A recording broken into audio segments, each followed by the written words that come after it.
Simple ang patunay dito.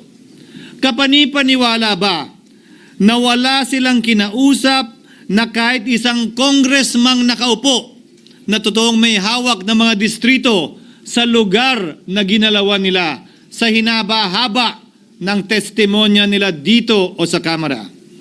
Banggit sila ng banggit. Name drop sila ng name drop ng pangalan ng senador.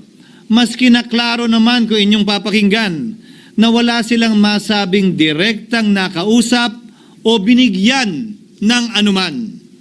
Lahat ito para lamang ipako ang mga senador sa media at sa publiko at ilayo ang atensyon sa Kamara at mga congressman.